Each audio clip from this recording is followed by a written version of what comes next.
Muy buenas noches, soy la doctora Nora Rodríguez Pedraza, soy médico especialista en radiología e imagen y subespecialista en cabeza y cuello y he sido nombrada miembro honorario del American Renal Society, ARRS por sus siglas en español, en inglés. Soy el actual presidente del Colegio Nacional de Médicos Especialistas en Radiología y esta noche les doy la bienvenida para que hablemos de bioética. La bioética representa un instrumento clave para abordar los desafíos éticos que surgen del avance científico y tecnológico, especialmente en el área como la medicina, la biología y la biotecnología.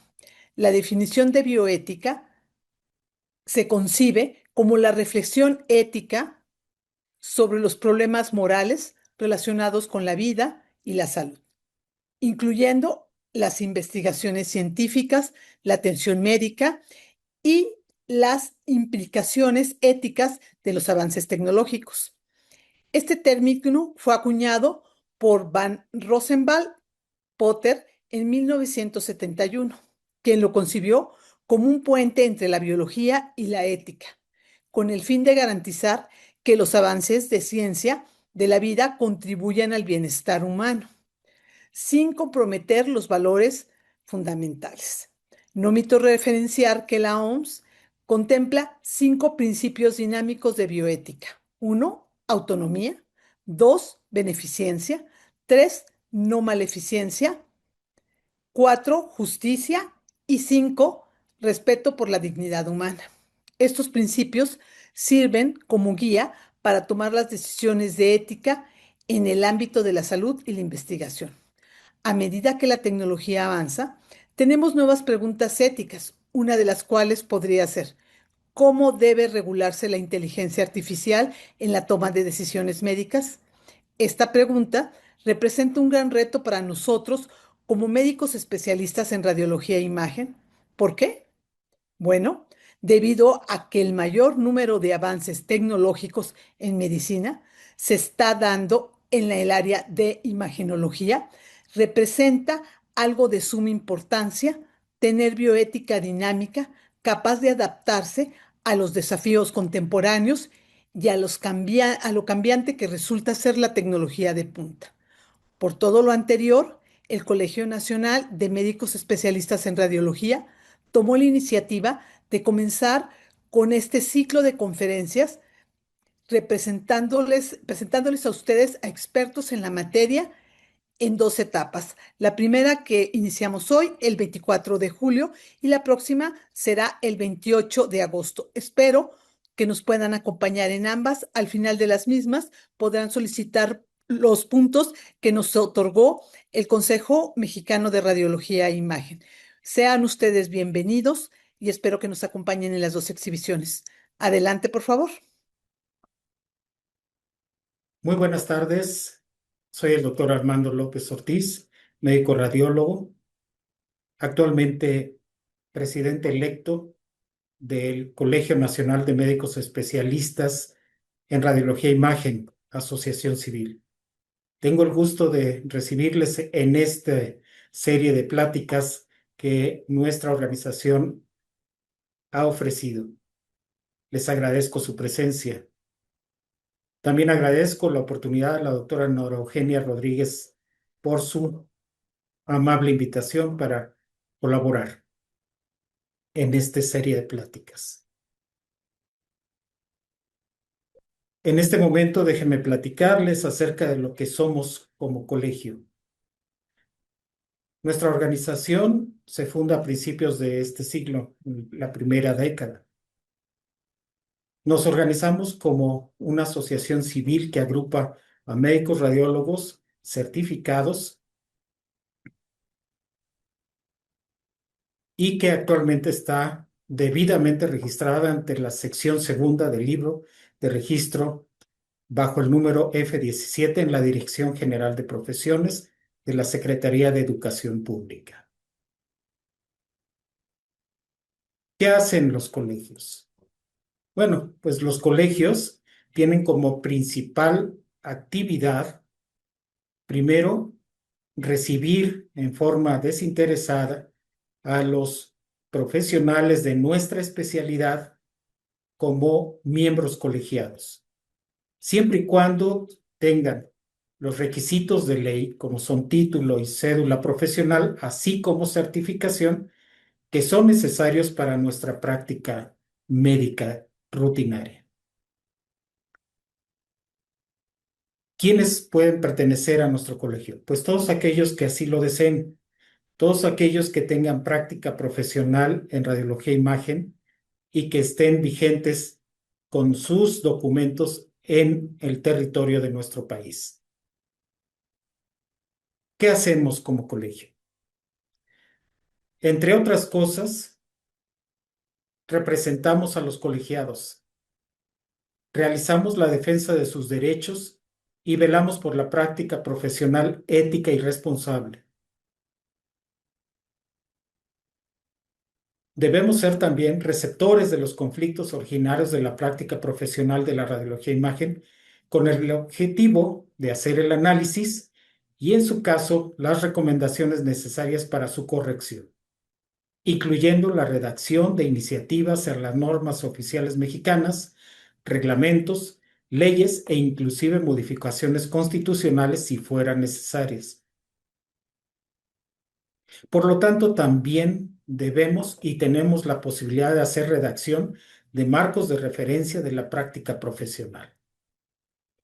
También tenemos como posibilidad habilitar los espacios de análisis y discusión necesarios para ventilar las situaciones y hechos que se presenten como conflicto para evitar su repetición. Además, también podemos ofrecer servicios para todos los colegiados en temas como el empleo, publicaciones de interés, seguros de responsabilidad civil, así como todo aquello que puede ser de utilizado para el colegiado. Al igual que en esta actividad que vamos a presentar el día de hoy, podemos realizar actividades académicas que acerquen los temas sociales y jurídicos que son de interés para la comunidad profesional. Sin más, permítanme presentarles a continuación a nuestro siguiente ponente.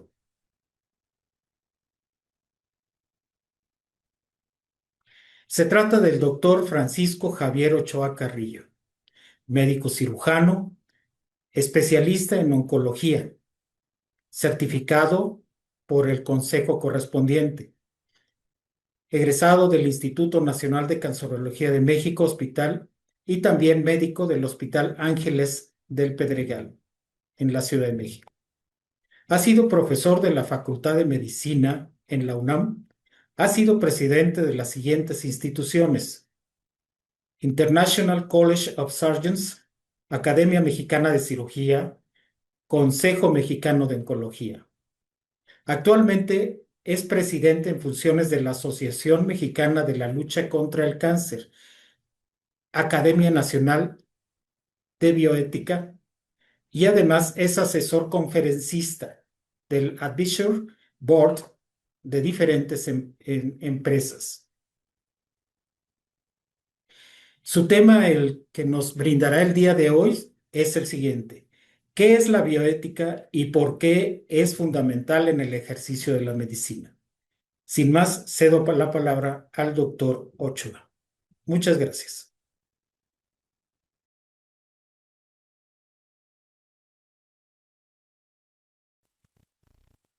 Antes que nada, quiero extender mi agradecimiento al comité organizador del Colegio Nacional de Médicos Especialistas en Radiología e Imagen, el que me hayan hecho esta honrosa invitación para compartir con ustedes algunos conceptos sobre lo que es la bioética y por qué es fundamental en el ejercicio de la medicina en general, pero en particular en la radiología. Es necesario decir que este ciclo de conferencias que han organizado respecto a la bioética nos habla del interés genuino del Colegio Nacional de Médicos Especialistas en Radiología e Imagen en poder llevar los conceptos vigentes respecto a la ética en la conducta de cada uno de sus asociados. Para la Academia Nacional Mexicana de Bioética que me honro en representar en esta ocasión. Es un privilegio interactuar con ustedes y poder apoyarlos en todos los conceptos que sean elementales. De tal suerte que no veo de tiempo, vamos a iniciar la presentación. Debo de manifestarles que no tengo ningún conflicto de interés y que esta plática, esta charla, está marcada simple y sencillamente con el deseo de intercambiar algunos conceptos elementales para el ejercicio de la medicina y de la bioética, específicamente en radiología. Quisiera que partiéramos el por qué tratar este tema respecto a la bioética, tanto en la medicina y la radiología. Bueno, la ética médica yo diría que es fundamental para establecer estándares de comportamiento en situaciones clínicas desafiantes, donde no está claro lo que es correcto y lo que se debe hacer. También, la ética nos permite articular los valores colectivos de un determinado grupo social, en este caso, el grupo de los radiólogos.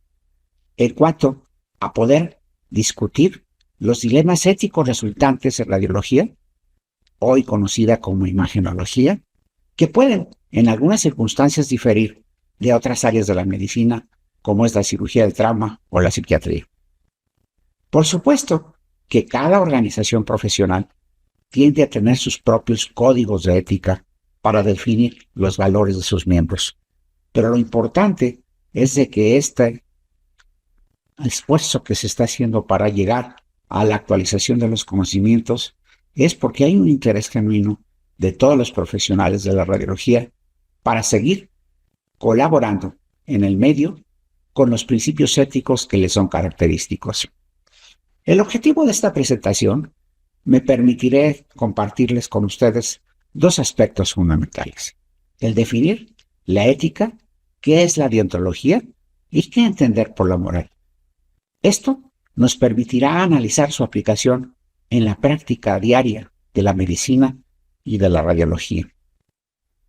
Definiciones hay muchas sobre lo que es la bioética. Permítanme decirles a ustedes la que consideré que sería más importante de que pudiera yo compartirles.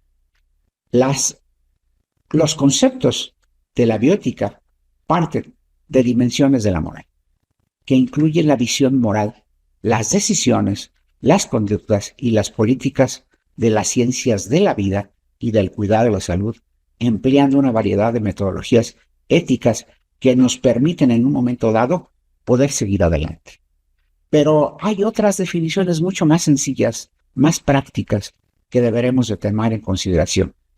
Se dice que la ética está compuesta por el estudio filosófico de la moralidad y de los juicios de valor que guían cada una de las conductas humanas. Esto nos permite examinar lo que es bueno o lo que es malo, lo que es correcto o lo que es incorrecto, dependiendo de los principios morales que tiene cada uno de los organismos o de la sociedad. La ética se rige por dos ramas principales. La primera, la ética normativa, que ésta determina qué se debe de hacer y que se llama, entre paréntesis, los principios morales. Mientras que la ética aplicada es la que aborda los dilemas fundamentales en nuestro comportamiento en cada una de nuestras actividades. Por otra parte, es importante señalar que tiene una importancia vital, ya que la ética nos permite proporcionar un marco para la conducta profesional y personal del médico, asegurando el respeto, la independencia de cada uno de nuestros pacientes. Ahora bien, la bioética ha evolucionado hacia un movimiento internacional que abarca diferentes aspectos que nosotros deberemos de conocer. El tema que nos compete, la ética médica, pero también la ética tiene un impacto sobre lo que es el aspecto ambiental, hoy por hoy tan necesario de cuestionar. Todos los debates sobre los derechos a las futuras generaciones en el desarrollo sostenible de este mundo que para todos es una aldea global. La bioética es una instancia de juicio práctico que se ejerce en circunstancias concretas y a las que se les asigna una finalidad práctica a través de diferentes formas de institucionalización. La ética se concibe como un campo interdisciplinario de especialistas y como un movimiento social que nos permite a los ciudadanos desarrollarnos en la propia cultura que nosotros tenemos como siempre.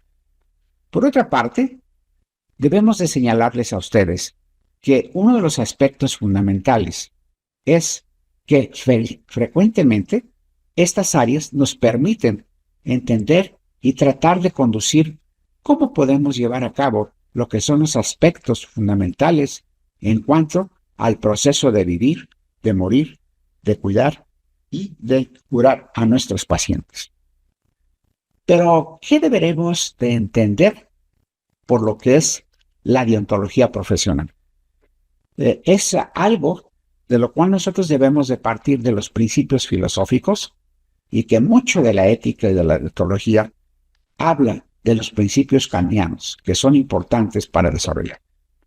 Pero en obvio de tiempo, diremos que la deontología profesional debemos de considerarla como el conjunto de deberes y principios éticos que rigen una profesión específicamente.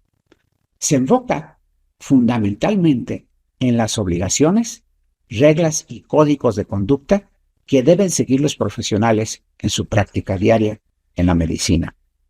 Por otra parte, en la medicina deberemos de tener en cuenta que la deontología profesional está con la relación directa que debe de establecerse entre el médico y el paciente, respetando sobre todo lo que es la confidencialidad para poder nosotros apoyar siempre a nuestros pacientes. Por otra parte, es importante que sepamos nosotros qué podemos hacer con estas circunstancias. Eso es fundamental que nosotros lo hagamos para poder nosotros entender el grado de competencia profesional que debemos de tener cada uno de los que prestamos servicios en el sector salud y específicamente el tratar de manejar de una forma adecuada los conflictos de interés que se pudieran presentar. Por otra parte, es importante señalar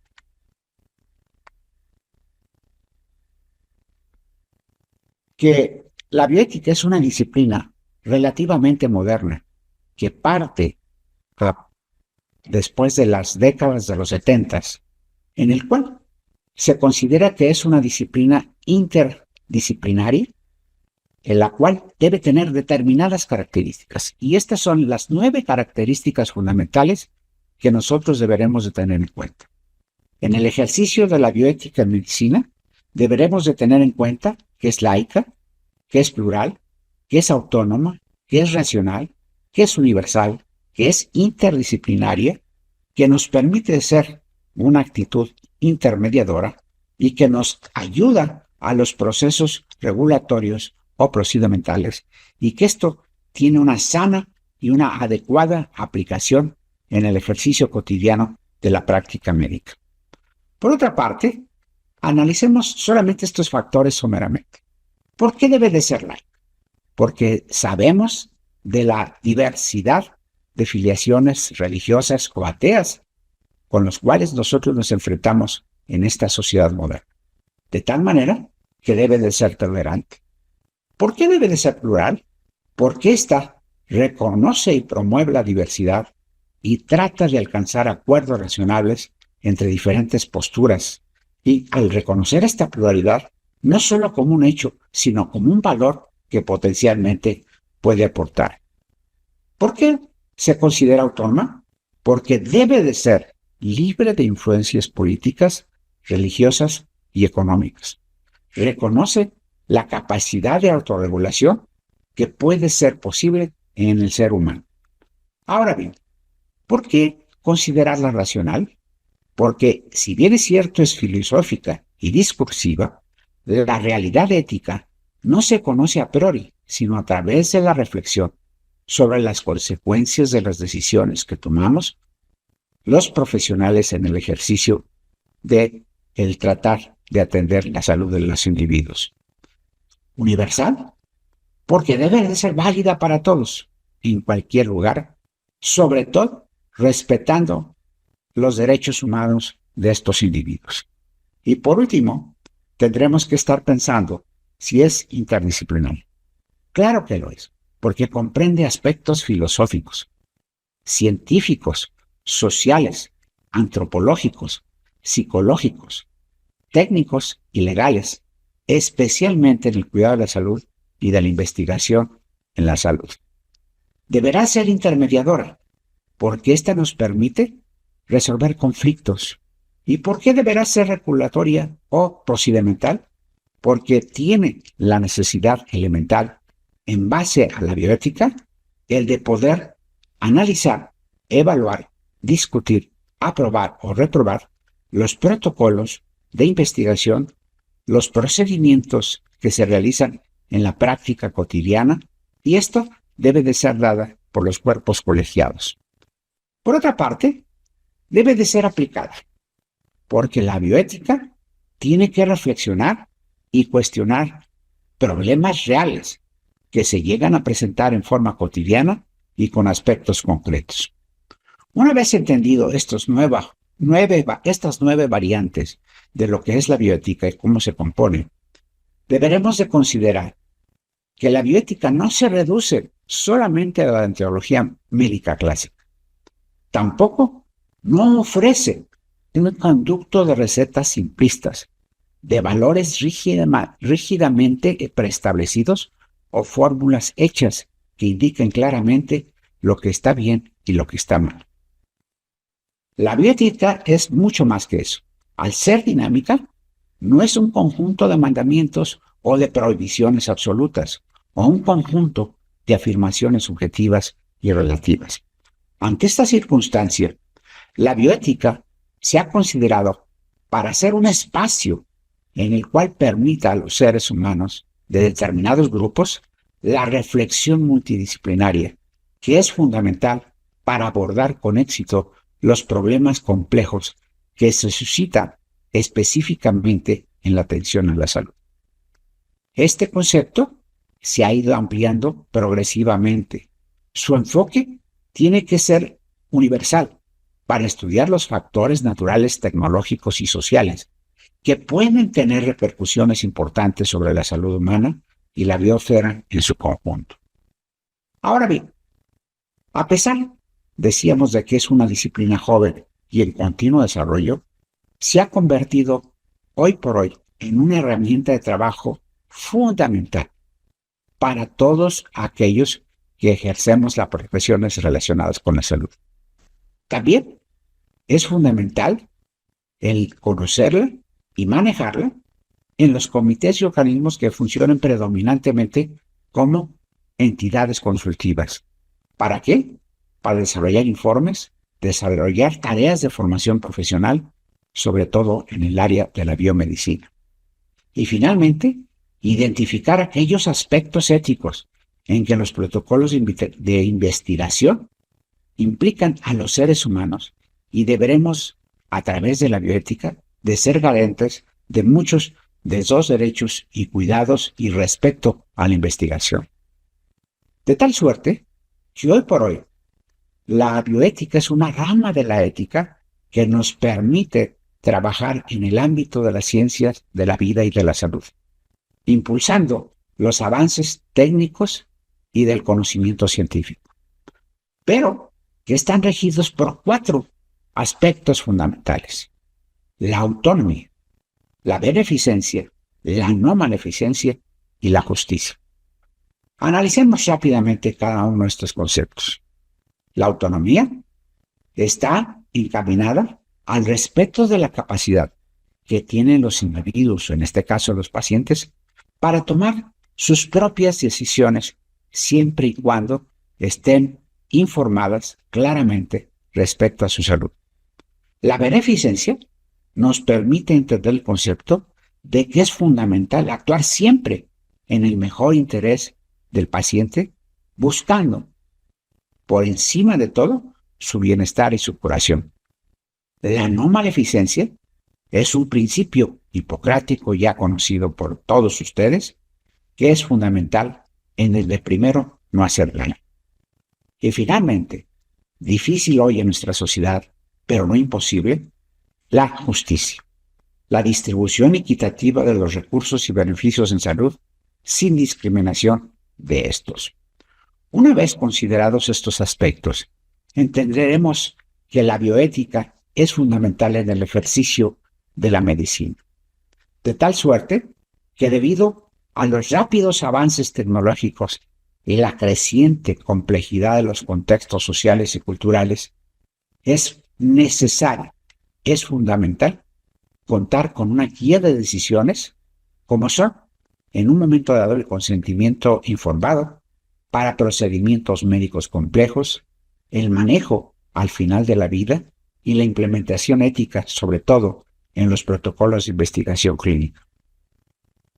Por otra parte, es un hecho fundamental que la relación médico-paciente se fortalece al basarse en la confianza, el respeto mutuo y siempre un diálogo abierto, claro y transparente, porque es una forma digna de tratar al paciente y el médico de poder tener un acceso con esa confianza y certidumbre que le deberemos de ofrecer a nuestros pacientes ante los procedimientos diagnósticos y terapéuticos.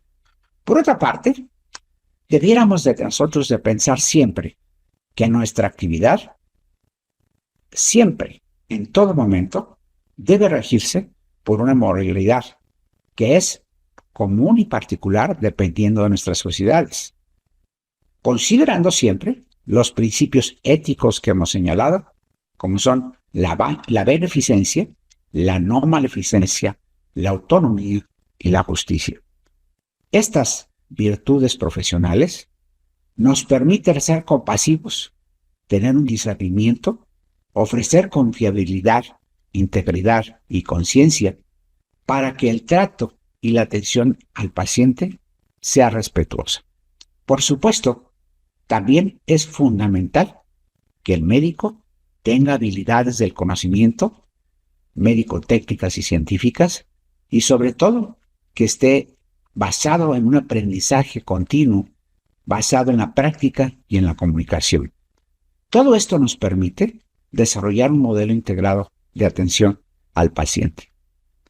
Por otra parte, fíjense ustedes, sin el ánimo de revisar la evolución histórica de la radiología hoy y imagenología, nadie pensaría que a partir de los descubrimientos que hizo Röntgen en 1895, específicamente en radiología hoy y imagenología, hemos tenido una serie de avances científicos y tecnológicos que nos han permitido cada vez ser menos invasivos para poder estudiar a nuestros pacientes.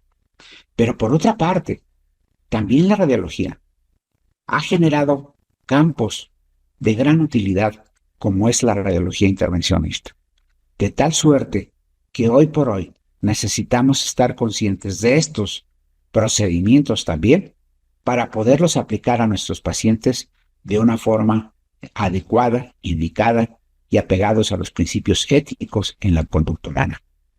De tal manera que hoy por hoy la bioética en radiología nos puede presentar en algunos momentos dilemas específicos. Por ejemplo, el caso del manejo de la exposición a la radiación, que afortunadamente cada vez es menor en cuanto a intensidad de esta, pero también se pueden generar hallazgos incidentales y el riesgo de sobrediagnóstico, que pueden alarmar a los pacientes y que pueden angustiarlos, de tal suerte que deberemos de buscar un equilibrio entre los hallazgos, el posible diagnóstico y la forma de comunicarlos, con el objeto de lograr un balance óptimo entre el beneficio diagnóstico de la imagen y el riesgo inherente de la exposición a una radiación ionizante, y deberemos de ser cautos también en saber en la periodicidad de estos estudios que cada vez son más demandados. Por otra parte, jamás deberemos de olvidar la autonomía del paciente. Esto nos permite asegurar que el paciente esté plenamente informado sobre los procedimientos radiológicos desde el punto de vista diagnóstico y terapéutico, siempre informando con claridad, con precisión y consiguiendo siempre la autorización de éste, una vez que se le han formado los riesgos y beneficios de cualquier procedimiento que nosotros realicemos. Por otra parte, en la radiología, como en toda actividad humana y profesional de la medicina, se presentan retos.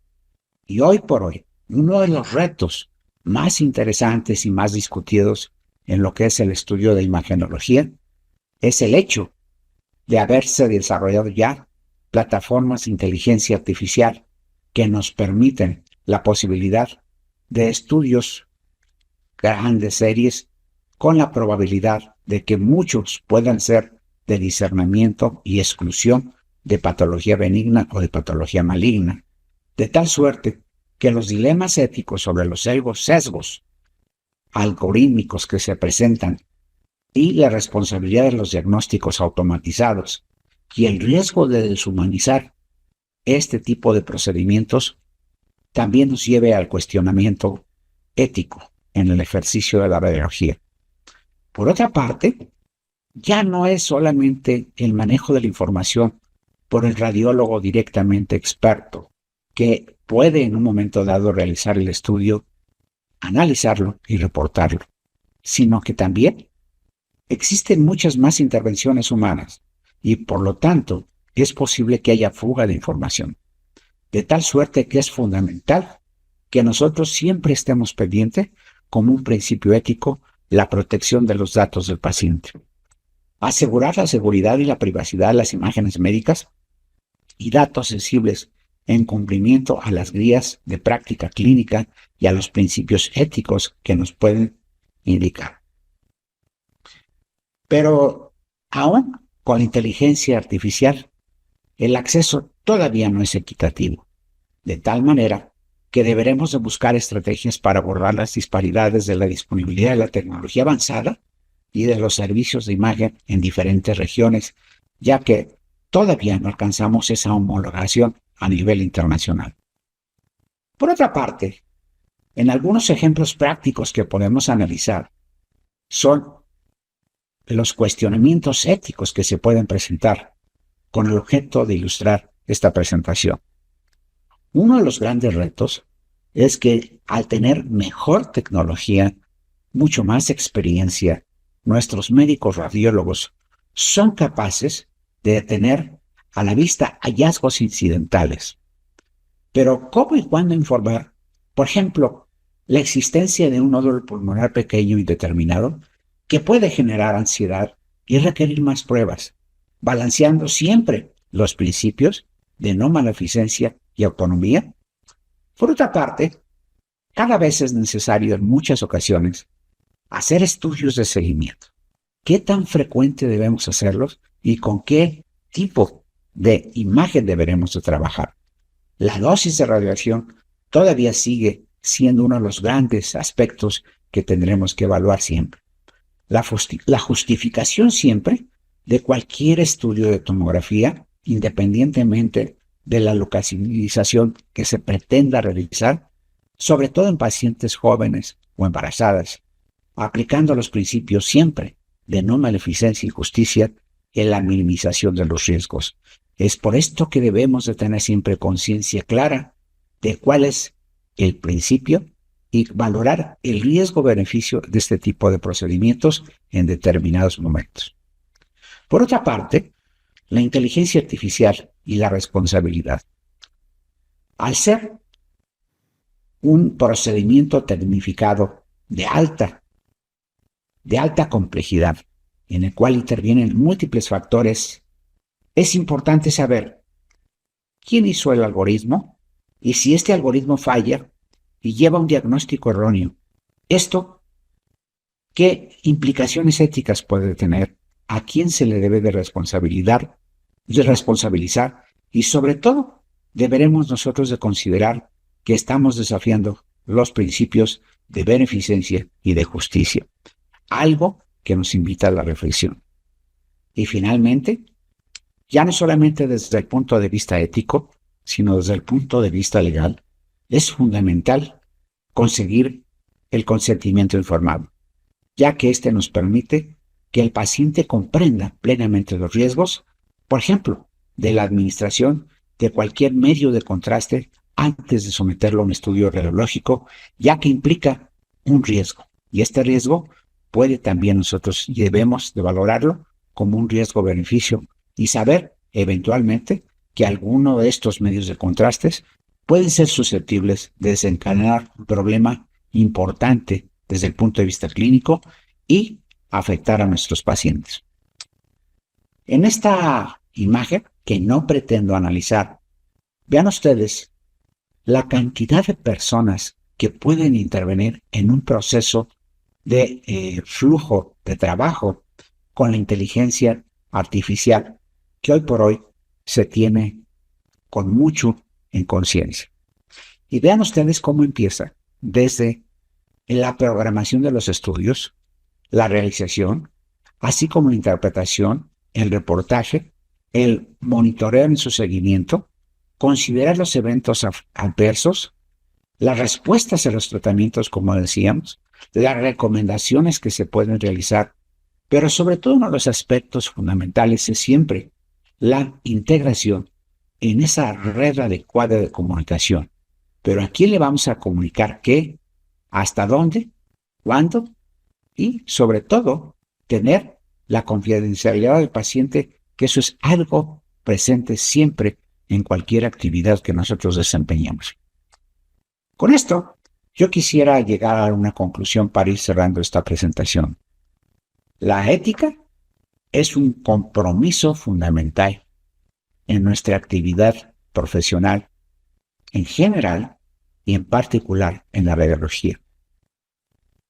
La ética deontológica y la bioética son pilares indispensables en la medicina moderna, y esta nos proporciona un marco sólido para la práctica profesional. La reflexión de la ética, esta debe de ser continua, porque es la clave para un ejercicio profesional responsable y humano, adaptándose a los desafíos emergentes.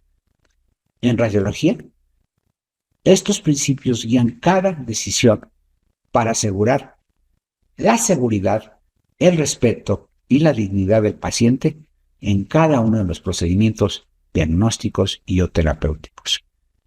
El compromiso con estos principios fortalecerá la confianza pública en la profesión médica y en particular en el radiólogo, asegurando una atención de calidad y centrada en el paciente. Con esto, espero haberles compartido a ustedes una visión muy general, muy global, sobre los principios bioéticos, éticos y deontológicos de los cuales hoy el ejercicio de la medicina lo demanda, pero además, lo más importante, como principio de actividad profesional y sobre todo como una organización que pretende que sus asociados estén asumiendo cada día en el ejercicio de su profesión, especialmente en la radiología o imagenología, los principios fundamentales del respeto al individuo al cual nos debemos. Muchas gracias por su atención. Me siento muy honrada en poder presentar a la doctora Violeta Guadalupe Feria Colín, quien es médico internista, es miembro del Seminario Interdisciplinario de Bioética, es profesora tutora del séptimo diplomado bioético humanístico Cimiento de la Salud. La doctora también es vocal del Hospital General Regional número 1, el doctor Carlos MacGregor Sánchez Navarro, del Instituto Mexicano del Seguro Social en la Ciudad de México. Doctor, es un honor tenerla hoy para nosotros aquí.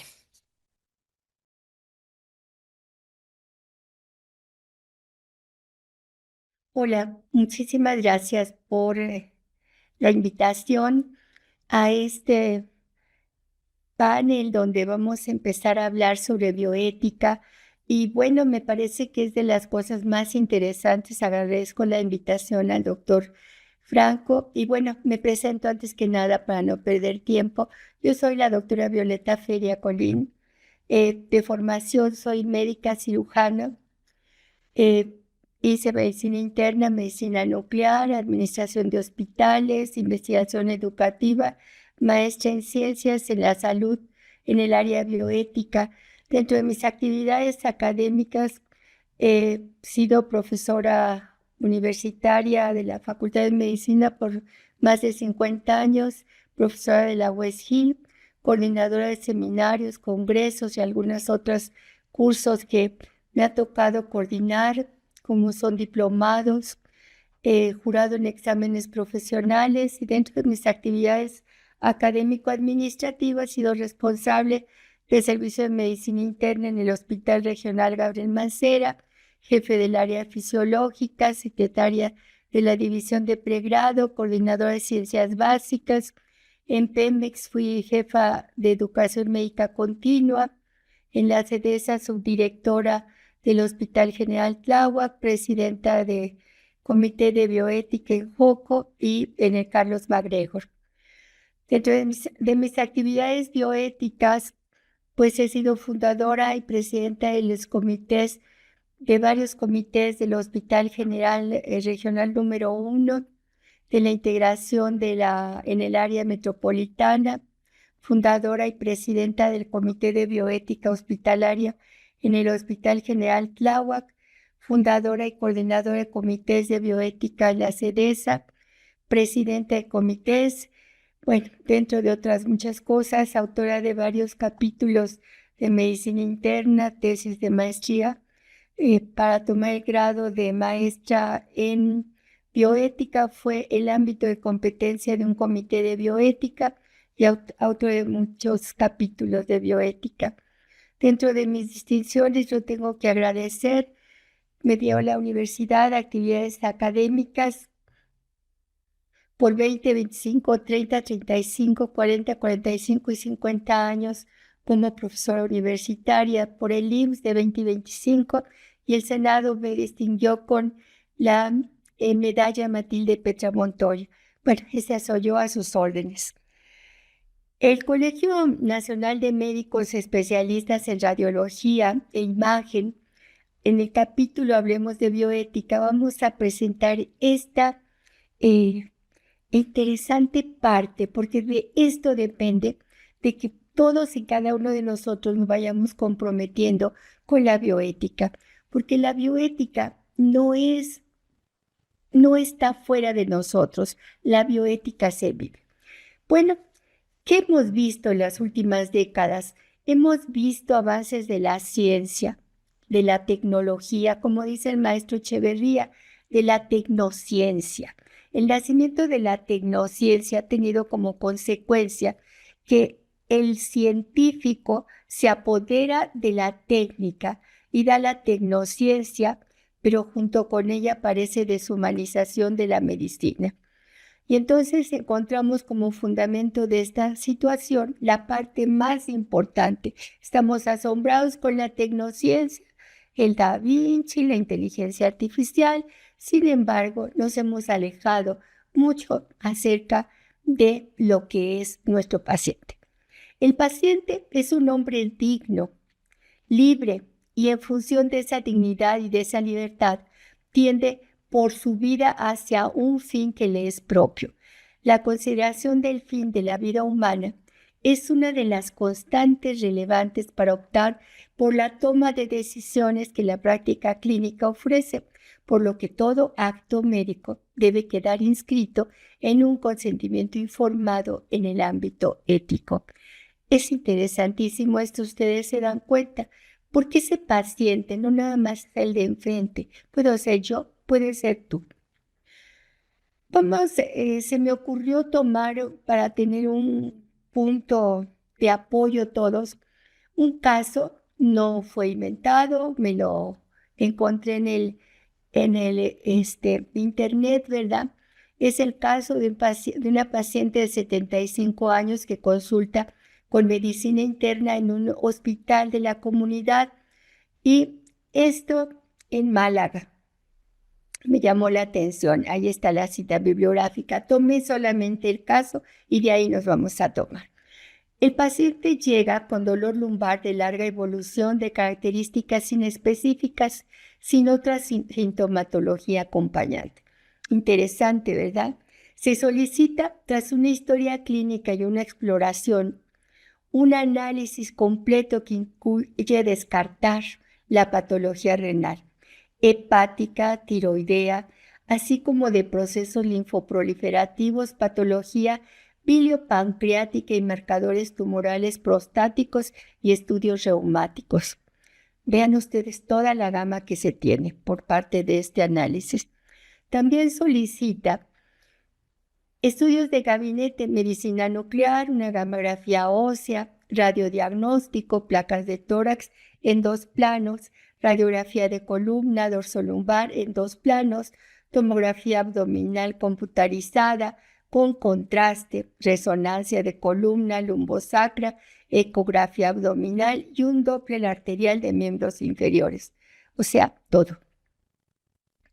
Tras la realización de la batería diagnóstica, la dosis de radiación recibida por el paciente hace el autor el análisis de rayos X de tórax es de 0.02 milisieverts, rayos X lumbar 1.3 milisieverts, tomografía computarizada de abdomen de tórax 7 milisieverts y de abdomen y pelvis 10. La gamografía ósea otros 4 milisieverts. Lo interesante es que de toda esta radiación llama la atención que una radiografía simple de este paciente equivaldría con toda esta suma de estudios a haberse tomado 1.151 radiografías de tórax. Y de una radiación normal, pues serían unos 10 años. O sea que todos se lo metimos juntito a mi paciente para todos estos estudios. Por otro lado, cuando se realiza la analítica, se diagnostica una insuficiencia renal leve con un filtrado glomerular de 55. Sabemos que lo normal de acuerdo a la edad, ¿verdad?, de 60 a 100%, y que no contraindica la administración del material de contraste para el estudio de la tomografía computarizada abdominopélvico. Aunque se realice una estrategia de nefroprotección, el filtrado glomerular de todos modos desciende a 40 mililitros por minuto. Hay la presencia ahora de una insuficiencia renal moderada con la esperanza de recuperación en los meses siguientes. El estudio vascular no se nos ha olvidado, ¿verdad? Y la tomografía de abdomen se identifica un pequeño aneurisma de la aorta abdominal de 32 milímetros. No llega a más allá que de 32 milímetros. Se deriva a cirugía vascular donde, aunque no tiene criterios quirúrgicos y su probabilidad de crecimiento es baja, aún así se solicita una ecografía abdominal anual para su seguimiento. Bueno, tecnociencia. Platiquemos de la tecnociencia. No se nos olvida, hemos radiado a nuestra paciente. La evolución de la tecnociencia la podemos dividir en etapas en el ámbito de la política, porque no se olvida, ¿verdad? Todos tenemos que trabajar en el ámbito de política, capacidad financiera y de empresas, así como en la sociedad. La primera revolución de la tecnociencia es la primera etapa entre el 40 y el 65 del siglo pasado. La macrociencia hace su gran eclosión con la Big Science, investigación básica de física, de química, de matemáticas, modalidad de la tecnociencia en esas épocas, y se encuentra con una política norteamericana en la guerra de Vietnam. La derrota. La capacidad financiera en ese momento no se veía para nada. Y la sociedad protesta social en Estados Unidos y en Europa contra la macrociencia militarizada en mayo del 68. No hay empresas. Pero para la segunda revolución de la tecnociencia, los últimos 25 años del siglo pasado, la ciencia continúa, las sociedades científicas y la ciencia académica, surge la tecnociencia. Ahora sí, tenemos un trabajo entre la técnica y la ciencia que se va sumando a los científicos. Otra vez la política, como ya no quiere trabajar, considera que ha sido un fracaso, ya no le dan tanto impulso en este periodo, pero aparece ahora sí los dineros. Impulso de grandes empresas, capacidad financiera y de tejido empresarial, más que por los Estados Unidos, ¿verdad? Y entonces tenemos la macrociencia militarizada en ese momento. La tercera revolución de la tecnociencia viene en el preludio del siglo XXI. La democracia, Inglaterra, Estados Unidos, Francia, etc., y el Estado de Derecho. ¿Qué pasa con todo eso? La capacidad financiera y el tejido empresarial parece cada vez más fuerte. Los estados laicos, la separación de los tres poderes y principios de soberanía popular basados en la democracia representativa. Bueno, no queda allí. La cuarta revolución tecnocientífica del siglo XXI habla del capitalismo. Ahora ya entra a grandes pasos el capitalismo y la sociedad, principal motor del desarrollo industrial, militar y colonial. Ahora ya está ahí. Entonces vean ustedes estas etapas tan interesantes del progreso en la tecnociencia. La industria para el cuidado de la salud requiere innovarse. Planes para el cuidado de la salud, los proveedores, las compañías de ciencia para la vida y el gobierno. Todo eso nos lleva a los crecientes costos, resultados inconsistentes. ¿Y qué se busca? Uno, mejorar el cuidado, mejorar la salud y reducir los gastos. ¿Cuáles son las innovaciones que tienen más probabilidad para ayudar a que alcancen estas metas y transformen el cuidado de la salud en los próximos 10 años? Bueno, pues tenemos 10 tecnologías que buscan que las 4P, predictiva, preventiva, personalizada y participativa, que van a abordar el problema nacional de salud, la diabetes tipo 2, la cardiopatía isquémica, el cáncer de mama y las virosis. Y dentro de todas esas situaciones, ¿qué temas se encuentran allí como las 10 cosas más importantes? La secuenciación de nuevas generaciones, dispositivos 3D de empresas, la inmunoterapia, la inteligencia artificial, el diagnóstico de punto de atención, la realidad virtual, el aprovechamiento de las redes sociales para mejorar la experiencia de los pacientes, biosensores y rastreadores, cuidado conveniente, clínicas y cuidados de urgencias, el telesalud, ¿verdad? La telehealth. Las innovaciones populares no incluidas en esta lista, que ya serán los menos. Bueno, ¿qué pasa con el maestro David Singer? Peter Singer, él es un filósofo utilitarista, judío australiano, profesor de Derecho y más tarde de Filosofía en la Universidad de Melbourne. ¿Qué nos dice él en una de sus reflexiones? El derrumbe de nuestra ética tradicional nos está obligando ciertamente a repensar lo que es la vida y la muerte. ¿Por qué? Tenemos cuerpos biológicos, ¿verdad?, que están acompañados por aparatos para mantener la vida, pero ya el paciente está fuera de este planeta. Palabras claves de la OMS: la ética médica, que no se nos debe de olvidar, la deontología, el conjunto de los principios morales y valores que guían la práctica de la medicina y la investigación científica.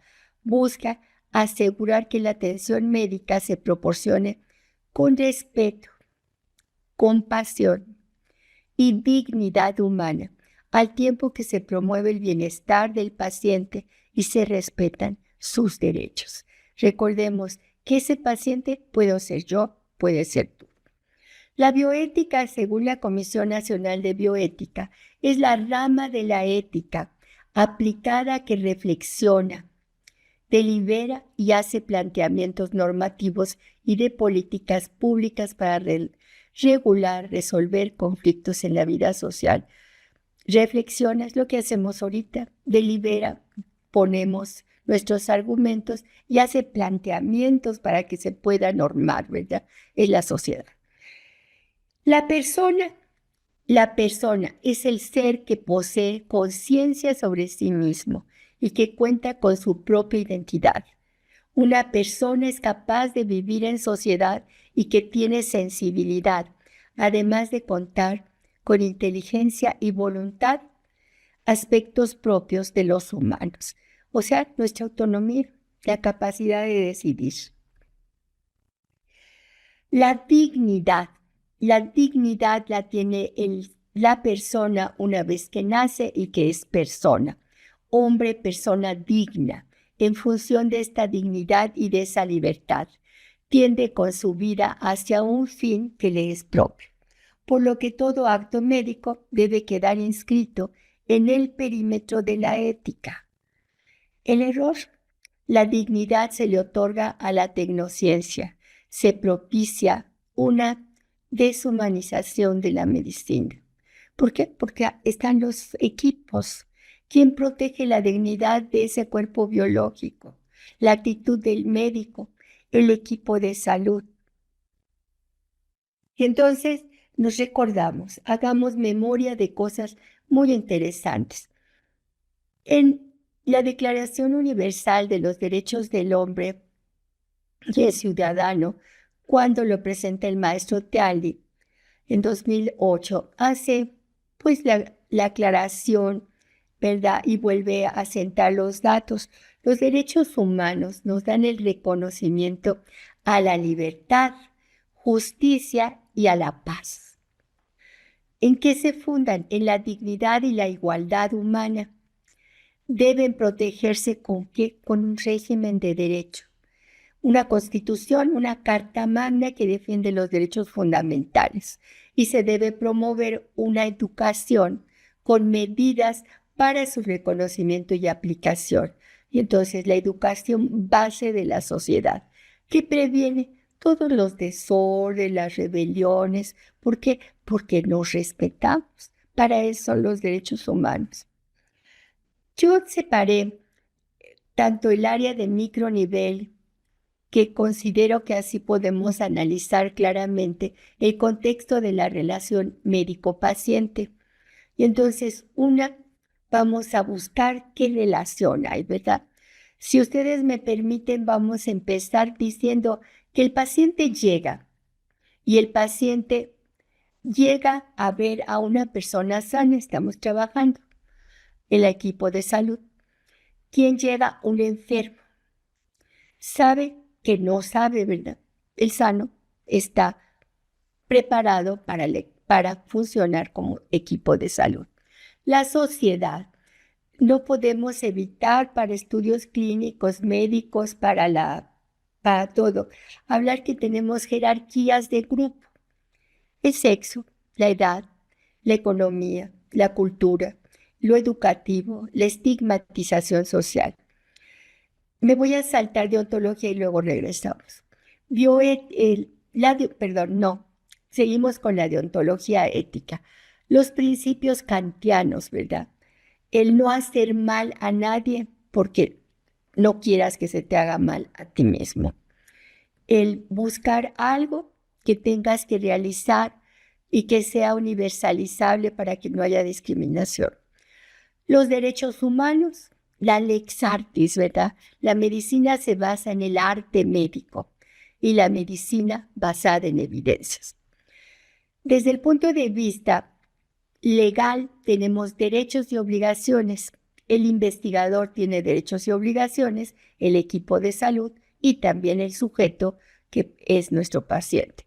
Recursos económicos, hay recursos individuales, familiares, sociales, institucionales del Estado. Y si nosotros encontramos desde el punto de vista de bioética, recordemos los valores que con el paso del tiempo se convierten en principios, los principios que se convierten en las leyes que se tutelan por la Carta Magna. Y entonces recordemos, autonomía, beneficencia, no maleficencia, justicia, equidad, calidad de vida, confidencialidad, integridad, principio de precautorio, vulnerabilidad, responsabilidad, corresponsabilidad, dignidad, entre otros.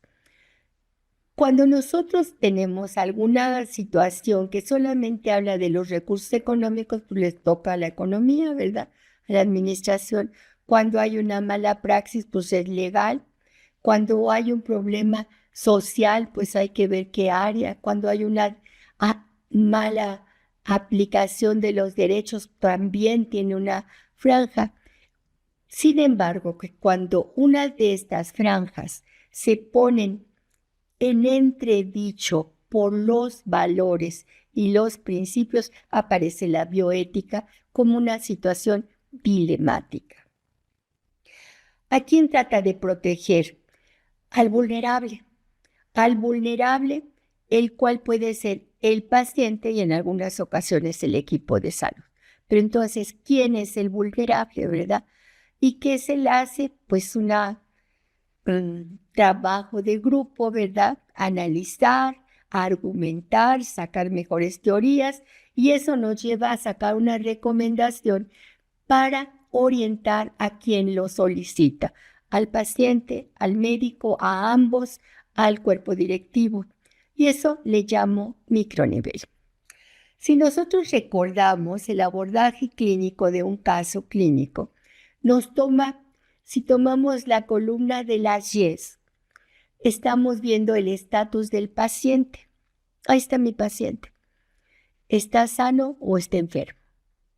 El estado médico que tiene ese paciente y además las preferencias del paciente. Si en el estado médico vemos que también tiene principios y aparecen los principios del núcleo y la bioética de intervención que les acabamos de mencionar, pero también una medicina basada en evidencia que nos dice su pronóstico, su actuar y la posibilidad de recuperación.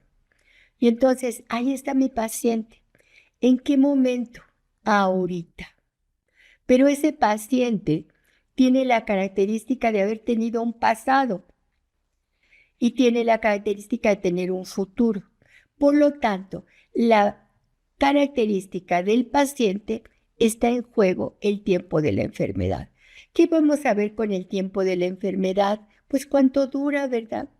Porque en cuánto tiempo dura será, pues lo operan o le quitan un cuadro gripal banal y ya se va. Pero puede ser que el tiempo hable de una enfermedad crónica y entonces tenemos que buscar red de apoyo. La calidad de vida puede ser que la enfermedad sea extremadamente debilitante. Puede haber ausencia de toda actividad sensorial y o intelectual.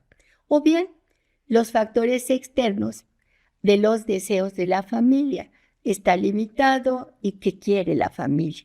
Y entonces empezamos a encontrar este juego entre mi paciente y su red de apoyo. ¿Qué pasa además con el tiempo de la enfermedad? Si es crónica, limitante, va a tener un pronóstico que depende del tiempo. Y entonces todos los mismos datos, los principios, la bioética de intervención, la medicina basada en evidencia y el estado del paciente lo vamos a ver reflejado en los siguientes puntos. El ámbito de competencia de la bioética se habla de qué es la que va a generar políticas para qué, para cuando tenemos estos dilemas de los que venimos platicando, ¿verdad?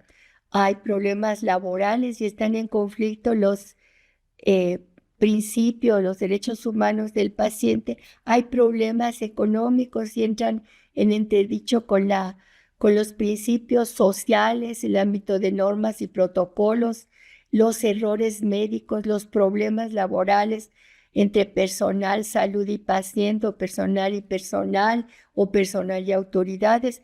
Y entonces tendríamos que analizar esta área que compete a la persona que solicita el apoyo.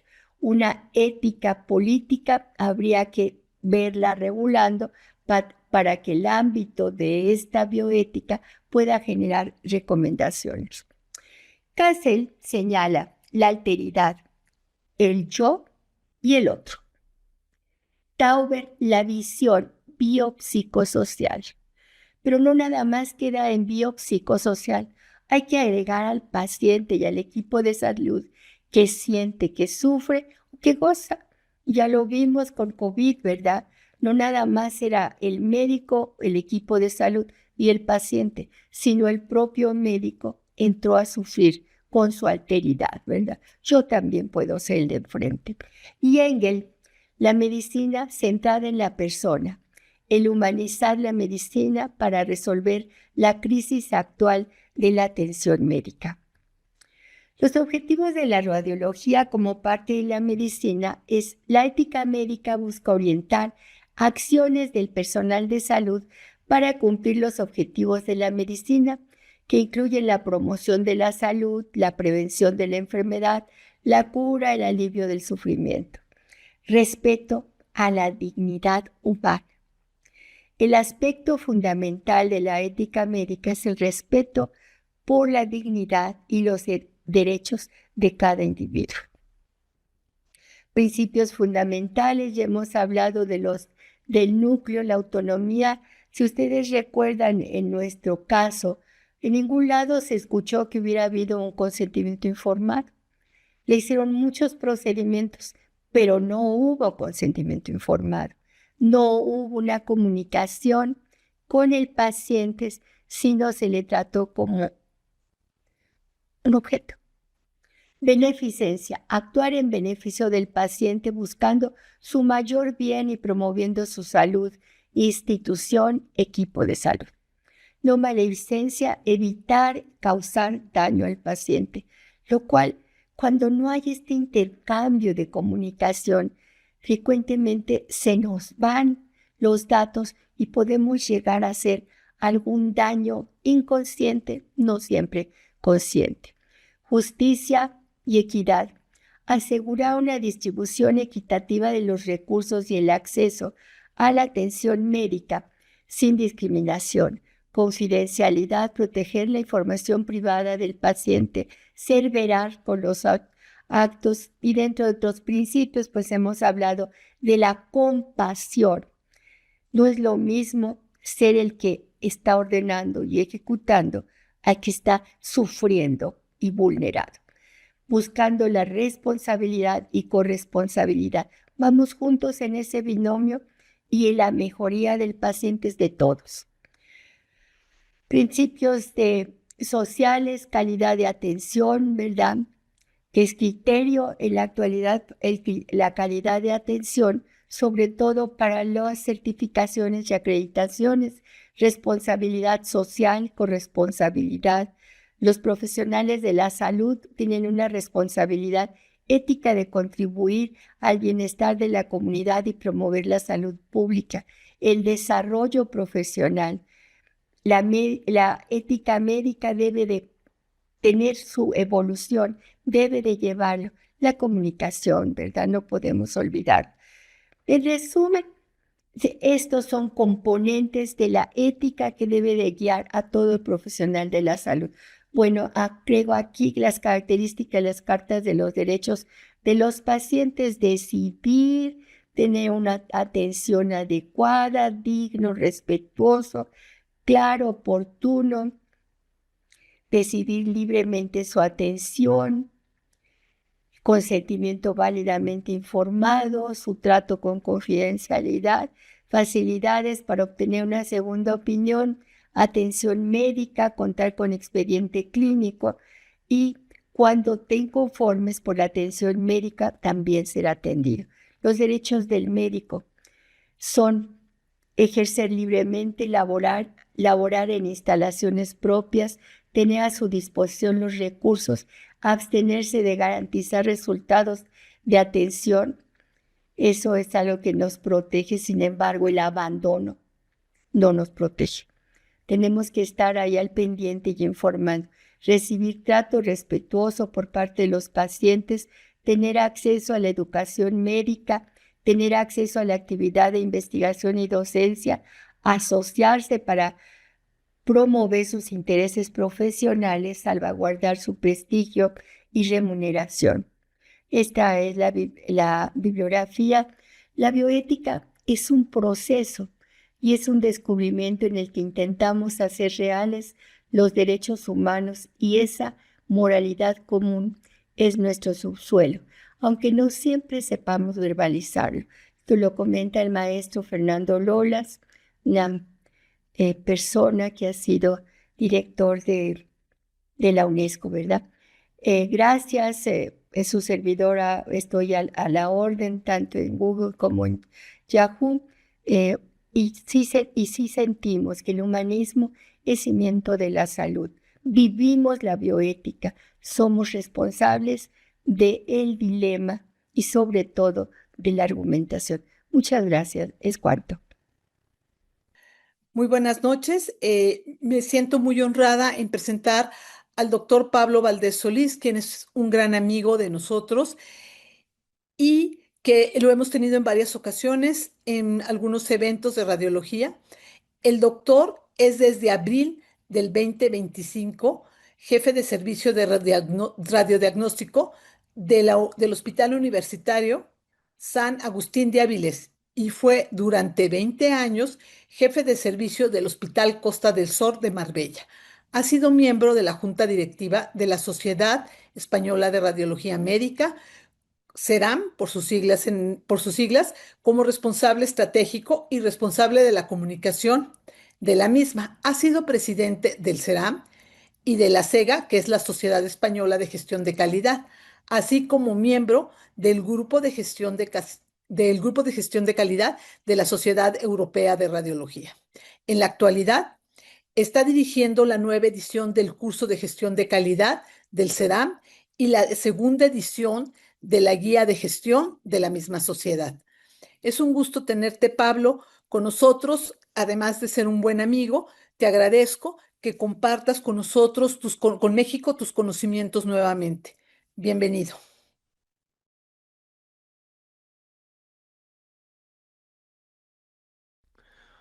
Hola, buenas tardes o buenas noches aquí en España.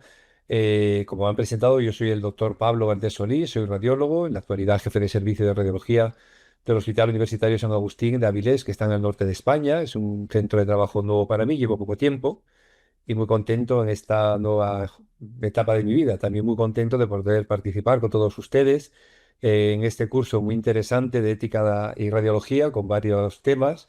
Quiero agradecer muy sinceramente al Colegio Nacional de Médicos Especialistas en Radiología e Imagen y especialmente a su presidenta, la doctora Nora Eugenia Rodríguez Pedraza, una gran profesional y una gran amiga mía, y por su confianza para participar en esta charla.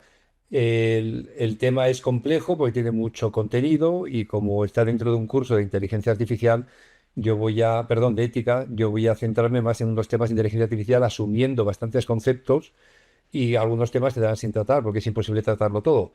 Pero bueno, intentaré centrarme en los temas que yo creo que son más importantes con respecto a la inteligencia artificial. No tengo ningún conflicto de interés, no participo de forma voluntaria y sin ningún tipo de remuneración y además tampoco tengo ningún tipo de trabajo ni de relación con ninguna casa comercial que trabaje con inteligencia artificial. Mi único aspecto laboral es mi trabajo en un hospital público en España. Pero en cambio sí he usado herramientas de inteligencia artificial, pero en las fases que yo creo que se pueden considerar éticas, como verán en una charla de su curso, que es para revisión de artículos y para búsquedas bibliográficas. La elaboración es toda mía.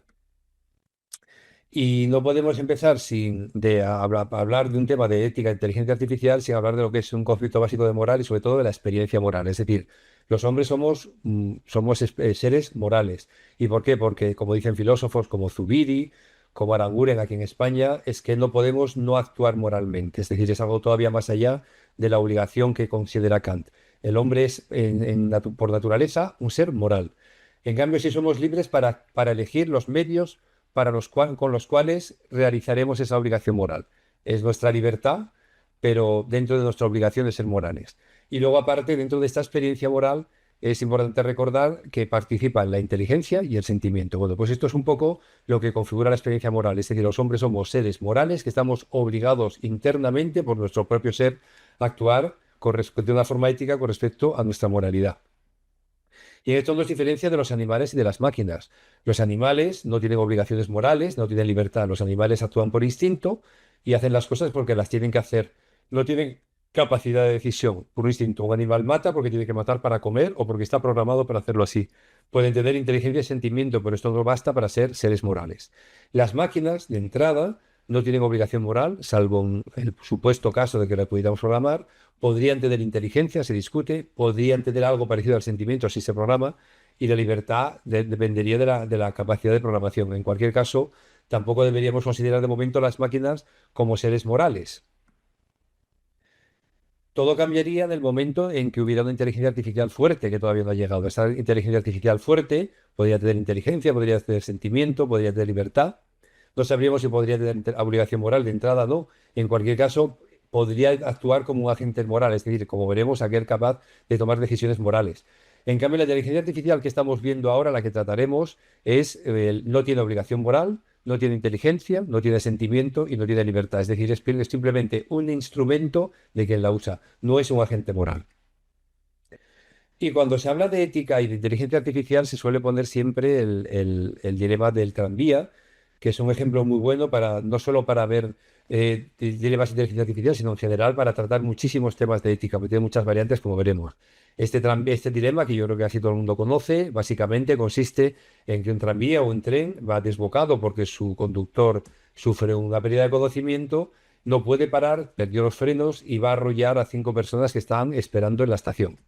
Sin embargo, nosotros estamos delante de una aguja y con esta aguja podemos desviar el tren y podemos hacer que en vez de ir por ahí de matar a 5 personas, mate a una sola. Bueno, pues esto normalmente preguntamos a la audiencia y lo que sí está publicado es que más del 80% de las personas dicen que es mejor desviar el tren y que solo muera una persona en vez de 5, porque se supone que 5 vidas vale más que una. Bueno, eso es un argumento un poco utilitarista, pero en esencia esto lo pensamos prácticamente todo. Este dilema lo planteó la filósofa Philippa Foot en el año 1967, relacionándolo con el tema del aborto. Era un tema complejo en aquella época, lo sigue siendo, pero entonces era cuando estaba empezando, y estaba relacionado con la doctrina del doble efecto, que es una teoría ya medida de la filosofía medieval de Aquino, de Tomás de Aquino, pero bueno, que no vamos a tratar por el tema del tiempo, pero un dilema que, como veremos, pues generó un gran cuerpo documental en cuanto a ética y con muchas variantes posteriores, como por ejemplo esta de Judith Jarvis Thomson, que es otra filósofa muy famosa, muy importante, que hizo la variante de que propuso varias variantes, hablando de lo que se llamaba ella morir, matar, dejar morir, y el dilema del tranvía. El primer dilema que planteó es el siguiente, parecido al anterior. El tranvía viene para matar a 5 personas, pero nosotros estamos en un puente. En este puente hay una persona muy obesa, de forma que está asomada. De forma que si le damos un pequeño empujoncito, esa persona cae a la vía, para el tren y no mueren las 5 personas. En esencia, este dilema es lo mismo que el anterior, es decir, matamos a una persona o muere una persona y salvamos 5 vidas. Sin embargo, en este caso, el 90% de las personas no empujarían a la persona obesa para que parara el tren. Y un dilema y una propuesta más, también hecha por Filipa, es esta que era que hay 5 personas que se están muriendo en un hospital, que son 5 personas muy válidas, muy importantes para la sociedad, en nuestro entorno, y en ese momento aparece en el hospital una persona que no conoce a nadie, que está sana pero tiene una pequeña lesión. Le hacen una prueba hematológica y comprueban que que es compatible con todas estas personas que están muriendo, de forma que si lo matan y extraen 5 órganos, salvarían la vida de los otros 5. Esto es un dilema un poco exagerado, pero que plantea dilemas médicos que podemos ver día a día, y lógicamente aquí prácticamente nadie mataría a esta persona para salvar las vidas de los otros 5. Pues cuando en esencia es un poco lo mismo, muere uno y se salvan 5. Esto lo podríamos aplicar a la inteligencia artificial en el momento en que las propias máquinas tuvieran que tomar decisiones. Y un ejemplo muy característico que se suele aplicar es el de los vehículos que se autoconducen, los vehículos inteligentes como esos de Google. Y de hecho esto se estudió con experimentos científicos muy bien diseñados, como el experimento de la máquina moral. Este experimento se publicó en el año 2018 en la revista Nature y se basó en 40 millones de preguntas en 233 países. En esencia, la pregunta era básica, era que hay un coche que está de autónomo con dos personas dentro que va a chocar contra un muro y se van a morir las personas que están dentro del coche. Podemos desviarlo, pero si lo desviamos, evitamos el muro, pero matamos a las personas que están cruzando. Y el dilema es que consta que puede varias variaciones de las personas que están cruzando, que puede ser un niño, puede ser una persona mayor que no ve y que no oye, puede ser un delincuente, puede ser un violador, etcétera, etcétera. Y entonces me preguntaban que qué harías en cada caso, si dejar que murieran las personas que están dentro del coche o las que cruzan el paso de peatones. Se vio que hay mucha variabilidad pero con una serie de patrones, el patrón occidental, por ejemplo, que hay en España, en Europa o Estados Unidos, que priorizan a los peatones que cumplen la norma, un patrón oriental en Japón, China o Corea, que priorizan sobre todo a los jóvenes, un patrón del sur, como África, Sudamérica, que favorecían más proteger a las mujeres que a los hombres. Bueno, esto es un resumen, en general tiene mucha más información. Lo que sí podemos decir es que las decisiones éticas, las decisiones morales, es decir, nuestro comportamiento ético, nuestro comportamiento moral, no está claramente definido. No solo que le influye a la religión, le influye a nuestra cultura, le influye a nuestra educación, sino que pequeñas variaciones, pequeñas circunstancias pueden hacer que tomemos una determinación, una actitud o un acto moral diferente del que habíamos pensado. Y esto hace que todos estos temas sean tan complejos. Pero ya no solo es la ética. Cuando estamos hablando de inteligencia artificial, no podemos olvidar, aunque hablemos de ética, la legalidad. La legalidad está muy poco avanzada. De hecho, prácticamente el único sitio del mundo donde existe una ley avanzada sobre inteligencia artificial es en Europa. Siempre se dice que Europa regula mucho, China produce y Estados Unidos innova. Bueno, pues aquí la regulación se nota por esta norma, que además es muy potente, es muy rígida, es muy controladora y asegura mucho, protege mucho al ciudadano. Es una norma que todo el mundo debería conocer, todos aquellos que trabajamos en inteligencia artificial, aunque esté fuera de nuestro entorno. ¿Esto qué hace? Estas normas se aplican legalmente, pero moralmente las normas las aplicamos a los agentes morales. Es decir, un agente moral es aquella entidad capaz de realizar acciones que causen bien o mal moral. Para que algo sea ético, tenemos que ser un agente moral. Como vimos antes, los hombres somos agentes morales, las máquinas, los sistemas de inteligencia artificial no son agentes morales. Por lo tanto, lo que vamos a hacer no es analizar si las máquinas son morales o tienen comportamiento moral. Lo que vamos a analizar es si nosotros, como humanos, como médicos, como radiólogos, vamos a usar los sistemas de inteligencia artificial de forma ética, es decir, siguiendo unas normas, siguiendo unos criterios morales adecuados. Y hay muchísimas formas de enfocar la bioética o la ética desde un sistema de buscar la felicidad, de buscar el bien, etcétera, etcétera. Pero esas son las teorías éticas de la historia. Pero generalmente la bioética se basa en los principios publicados por Beauchamp y Childress, que en esencia que eso ya están tratados en este curso seguramente, que son los cuatro que ya todos conocemos, de autonomía, justicia, beneficencia y no maleficencia, y que se dividen en dos grupos, los de nivel uno que son los principales, los que hay que cumplir siempre, de justicia y no maleficencia, es decir, que hagamos las cosas de forma justa y no perjudiquemos al paciente, y luego los que son nivel 2 que serían los de autonomía, la capacidad de decisión del paciente y la beneficencia, generar el bien. Cuando hablamos de inteligencia artificial, hay muchos principios. De hecho, hay varios artículos, varios grupos de trabajo con cientos de principios que habría que aplicar. En esencia, se resumen en estos cuatro que hemos visto y además se añaden dos más: la explicabilidad y la rendición de cuentas. La explicabilidad quiere decir que cuando usemos un sistema de inteligencia artificial, tenemos que ser capaces de explicar por qué lo estamos usando o por qué estamos aplicando lo que el sistema dice. Y la rendición de cuentas quiere decir que si ese sistema falla, alguien tiene que rendir cuentas y tendríamos que decidir quién lo hace. Bueno, pues estos 6 principios son los que debemos aplicar cuando estudiamos un sistema de inteligencia artificial. Vamos a ver algún ejemplo, no de forma muy sistemática, porque esto nos llevaría mucho tiempo, pero vamos a intentar tratar los principales dilemas que generan los sistemas, los que nos genera cuando usamos los sistemas de inteligencia artificial. El primero son los sesgos. Los sesgos existen en la naturaleza humana y en la inteligencia artificial también. Lo hemos visto desde el principio con sistemas legales que perjudicaban claramente a determinado grupo de ciudadanos, habitualmente negros, o con los sistemas de reconocimiento facial que habitualmente se equivocaban mucho más o mucho menos en la raza blanca que en los pacientes, en las personas hispanas o que en las personas negras. Bueno, pues esto se ha visto. De tal forma hay grupos ya que están intentando promulgar una inteligencia artificial que no sea, que evite sesgos y para evitar sobre todo el racismo y el sexismo, que dicen que son los principales, uno de los grandes principales problemas de la inteligencia artificial, incluso mayor que la pérdida de trabajo que pueda generar a nivel social. Esto se vio ya en medicina porque hay estudios como el Framingham, que es para estudiar la salud la cardiovascular, muy potente, un estudio ya clásico, muy mejorado con el tiempo, pero que inicialmente y durante muchos años se vio que estaba muy sesgado y que solo se aplicaba solo bien en varones de cierta edad y sobre todo blancos. En pacientes negros y en mujeres tenía un rendimiento muchísimo peor. O sea, estaba claramente sesgado. Y esto ha seguido después. También hemos visto que incluso en análisis económicos, análisis del nivel de salud, siempre existen sesgos. Y estos incluso son artículos recientes en los que se vio que los pacientes negros en el sistema sanitario de Estados Unidos siempre aparecen con un sistema de salud que aparecen en teoría mejor de lo que están. ¿Por qué? Pues porque no acuden suficiente, porque no comunican muchos de sus problemas, etcétera, etcétera. Lo único bueno es que dicen que esto se podría mejorar y todos estos algoritmos de inteligencia artificial que se están usando para controlar la salud de los pacientes podrían disminuir los sesgos. En esencia, estos sesgos, hay muchos artículos que los analizan, son de tres tipos: los sesgos de los datos, escojamos por ejemplo solo varones blancos y no mujeres; los sesgos por algoritmos, que los diseñemos mal; o los sesgos humanos, el propio programador puede incluir en el sistema los sesgos que tiene él de su propia naturaleza, o por su educación, o por su forma de pensar, o por sus creencias políticas.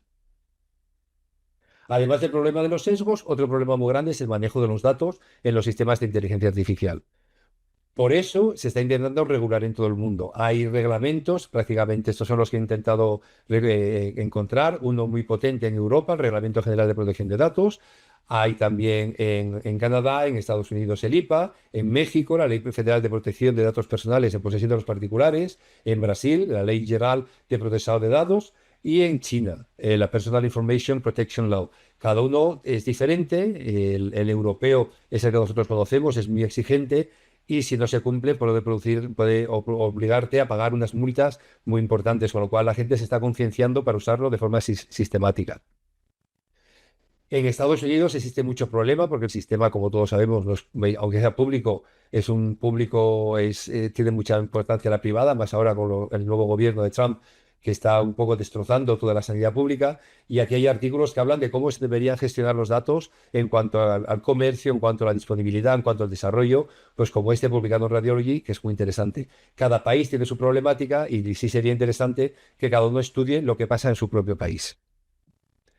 En esencia, ¿por qué lo tenemos que tener en cuenta? Porque muchas veces las empresas no tienen un comportamiento que consideremos ético. Por ejemplo, esto fue una publicidad, una noticia publicada en el año 2019, cuando se vio que en Estados Unidos Google había un proyecto sanitario, se habían vendido muchos datos personales a una compañía privada para desarrollo de historias clínicas y de herramientas, y sin contar con los pacientes. Esto fue un gran escándalo y se paró el proyecto. Pero bueno, esto puede seguir pasando. ¿Por qué? Porque los sistemas de inteligencia artificial y los datos que usan los sistemas de inteligencia artificial son el negocio actual. Generan muchos miles y miles de millones de dólares o de euros y por eso es una cosa que no van a dejar y que no van a dejar de usar ni de aquí ni en un futuro cercano. Y los datos no son solo los que estén en las historias clínicas o los que estén regulados por la Ley de Protección de Datos.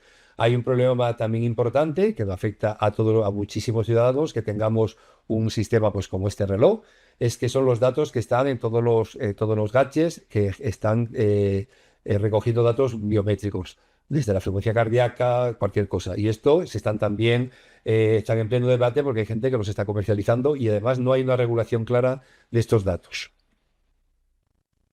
El tema de los datos también es complicado y el debate ético, sobre todo, cuando esta información genera una serie de datos o de conclusiones que no son para los que estaban previstos. Un ejemplo típico son estos sistemas de inteligencia artificial diseñados para detectar cáncer de pulmón y que además detectaron un montón de hallazgos inesperados que no controlábamos, o de mortalidad o de otras patologías que en teoría no pensábamos que estuvieran dentro de estas imágenes. Esto genera un debate, que es de quién son estos datos, qué pasa con ellos. Esta información la debemos publicar, la debemos poner en la historia, y si el paciente se niega, estos datos son del paciente, son del investigador, son del que puso el software. Bueno, pues esto todavía no está regulado, porque igual yo no quiero ni que me digan los datos, ni quiero o puede ser que esa información sea tan importante que tenga un gran impacto social. Bueno, pues esto está sin regular y es muy importante que lo regulemos porque esto cada vez nos va a pasar y esto nos va a pasar pronto. Otro problema de la inteligencia artificial que todo el mundo conoce, el de las cajas negras, es decir, son sistemas con una programación que va mejorando sola y hace que muchas veces tomen decisiones que no entendemos por qué. Esto hace que no sean transparentes, que no sean explicables, no cumplirían todos los criterios éticos y esto lógicamente no se lo podemos explicar al paciente de una forma clara y el paciente pierde autonomía. No puede decidir de forma clara porque no sabemos por qué estamos tomando esa decisión. Esto está además, como esto está oculto, origina sesgos ocultos. No encontramos los sesgos y no los podemos mejorar. No sabemos lo que puede pasar en el futuro, perdemos confianza, perdemos explicabilidad y esto es un gran problema, aunque están mejorando con las últimas herramientas de inteligencia artificial. Volvemos a lo anterior con esto de las cajas negras, el mismo ejemplo de antes, de los cánceres, y es decir, ¿cómo le vamos a decir a un paciente que no solo puede tener un cáncer, sino que probablemente se vaya a morir dentro de 3 meses, de 4 meses, o de que no le vamos a dar quimioterapia porque vemos que según los sistemas de inteligencia artificial, la quimioterapia no le va a producir ningún beneficio? Y no sabemos por qué decirle eso. Bueno, pues esto genera un gran conflicto y un dilema ético muy importante. Por eso, cada vez hay más tendencia dentro de los programadores de inteligencia artificial a usar o a promover el uso de sistemas que, aunque no tengan tantísimo rendimiento, sean transparentes y sean explicables. De hecho, hay quien dice que se pueden diseñar sistemas con un rendimiento similar a las cajas negras sin usar cajas negras. El problema es que hay que tener intención, hay que tener voluntad política y hay que invertir la cantidad necesaria de dinero para que se desarrollen. Otro problema que genera la inteligencia artificial, muy típico, ya se comentó brevemente, es el impacto laboral. Hay muchísimas publicaciones al respecto. Hay gente que dice que aunque van a generar una gran pérdida de trabajo según los sectores, va a aumentarlos en el otro y que globalmente va a haber una ganancia neta de muchos millones de empleos. Esto se discute, hay muchas publicaciones y hay mucha gente que opina. Todos conocemos a los premios Nobel de física del año 2024, sobre todo a Geoffrey Hinton, que trabajaba en Google y que fue muy famoso hace unos años por estas declaraciones que hizo, de que si trabajas como un radiólogo, si trabajas como radiólogo eres como el coyote que ya está por el acantilado y que deberíamos a caernos, deberíamos a desaparecer. Esto lo dijo en el año 2016. Desde entonces nunca hubo tanta necesidad de radiólogos, es decir, su predicción, a pesar de ser una persona de una grandísima inteligencia, de estar dentro del sistema de inteligencia artificial, bueno, pues fue completamente errónea. No sabemos lo que va a pasar en 3 años, pero es muy difícil predecir lo que va a pasar con todos los sistemas de inteligencia artificial y el mercado. En algunos mercados laborales, desde luego, los está cambiando de forma radical. Otro debate ético que genera el uso de inteligencia artificial es la contaminación. Son sistemas que originan un gran consumo eléctrico, un gran consumo de agua. Hay estudios que intentan cuantificarlo y en general siempre se dice que usar inteligencia artificial tiene un impacto ambiental mucho mayor que usar sistemas sin inteligencia artificial. Una consulta a Gemini puede consumir hasta 100 veces más que una consulta a Google. Pues tenemos que tenerlo en cuenta cuando los estemos usando de una forma completamente aleatoria o sin ninguna justificación. Y tampoco debemos olvidar la inteligencia artificial generativa, la última revolución de la inteligencia artificial que está volviendo a cambiar el mundo. Hay muchos temas como estos que lo que influye en nuestra investigación, lo que influye en la publicación. Creo que tiene una charla al respecto, no lo voy a tratar, pero sí voy a hablar muy brevemente del tema de los chatbots. Es decir, cada vez va a haber más sistemas que van a actuar como médicos para contactar con el paciente, para hablar con el paciente. Serán cada vez más inteligentes, cada vez más humanos y serán muy difíciles de regular, porque muchas veces incluso, como van aprendiendo, a veces incluso no sabemos ni lo que dicen o qué pueden comunicar al paciente. Y de hecho, esto genera una gran responsabilidad para el usuario, pero sobre todo para el diseñador y para el que tendría que estar hablando con el paciente. Tal es así que ya hay denuncias sobre chatbots de sistemas de inteligencia artificial, esto está en Estados Unidos, un adolescente que chateando con un sistema de estos se enamoró perdidamente del avatar y acabó suicidándose por un problema sin que ni la sala, perdón, ni la compañía, ni la máquina, ni nadie diera ningún tipo de aviso a la familia del adolescente. Y esto está en juicio ahora mismo en Estados Unidos. Podría llegar a pasar si alguien con los sistemas de chatbot en los sistemas sanitarios. Por lo tanto, estamos en un sistema, casi en un hilo, en un sistema muy inestable. ¿Por qué? Porque aparte estos sistemas de inteligencia artificial generativa pueden alucinar y alucinan de una forma aleatoria. Muchas veces no sabemos por qué. Y además no tienen un razonamiento consistente. Es decir, estamos confiando en sistemas que pueden alucinar y en sistemas que no razonan de forma consistente. Esto es complejo. Y además, no solo esto, otro debate ético es el uso que se hacen de estas herramientas. Lo estamos viendo ahora con el gran caos que se está generando a nivel mundial, con estos gobiernos casi totalitarios, como el que estamos viendo en Estados Unidos, en el que están usando las grandes herramientas de inteligencia artificial, están usando los datos personales de una forma completamente fuera de la ética y muchas veces fuera de lo legal, y usando todos estos sistemas como este Immigration OS, pues para usar de forma que mucha gente opina con un control absolutista y fuera completamente de cualquier marco ético, pues para expulsar a personas de forma completamente a veces arbitraria, muchas veces arbitraria. Entonces esto genera el debate de cómo estas herramientas deben usarse. Y esto no es nuevo. Esto del debate de las herramientas lo vemos, por ejemplo, lo se vio en la Segunda Guerra Mundial con el uso de la bomba atómica, lo se vio muy bien en la película Oppenheimer del año 2023, en el libro tan bueno sobre el que se basó la película del mito de Prometeo. Recordemos que Prometeo fue el que robó el fuego a los dioses para dárselo a los humanos, una gran arma. Esto fue poner darle a los hombres un arma que no sabían controlar y de ahí el problema. Y fue lo mismo que se planteó cuando la bomba atómica, es decir, Oppenheimer cuando vio los resultados de Hiroshima y Nagasaki, como todos sabemos, se planteó y luchó para que se dejaran desarrollar. Hubo miembros del equipo de Oppenheimer que filtraron los resultados a la Unión Soviética como espías, pero justificándolo porque decían que así el mundo sería más seguro si todo el mundo tenía la bomba atómica. Entonces se plantea, cuando estas herramientas son tan potentes, cuando tienen tanto poder en nuestras manos, somos capaces de controlarlas. Y nos podemos plantear, ¿es la inteligencia artificial ahora la nueva arma que podría cambiar el mundo si cae en malas manos? Lo estamos viendo en muchas cosas, lo estamos viendo con esto en Estados Unidos. Pues es un debate muy interesante y que tendríamos que plantear, ¿no? Y por eso la importancia de hacer una gran regulación ética y legal, cosa que no se está haciendo y que además cada vez va a ser mucho más urgente y más importante. Yo cuando doy estas charlas de inteligencia artificial, porque lo vamos a dejar aquí, quedan muchísimos temas por tratar, pero sí me gusta acabar con esta frase de Luciano Floridi, que es un filósofo europeo, especialista, el referente europeo en inteligencia artificial y ética, y que dice la siguiente, ¿no? La mayoría de los problemas que tenemos ahora no se deben a que estemos creando máquinas que son inteligentes. Dice él, si las máquinas fueran inteligentes, dice, yo dormiría muy tranquilo. El problema es porque estas máquinas que tenemos no son inteligentes y a pesar de esto son capaces de hacer cosas en vez de nosotros, para nosotros, mejor que nosotros. Yo creo que esta frase resume perfectamente la idea que tendemos que tener de la inteligencia artificial y de la importancia de que lo regulemos todo muy bien, ética y legalmente. Con esto acabo, muchas gracias.